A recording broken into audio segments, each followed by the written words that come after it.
We are looking at how to pronounce this word in Italian, meaning from Florence, from this city, the most beautiful, perhaps, city in Tuscany. How do you go about pronouncing it?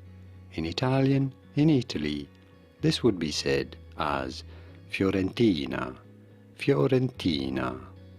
But it'd be fine in English to say it as Fiorentina. You will find this term following many recipe names, alla Fiorentina, for example, meaning it's from Florence, a recipe from Florence.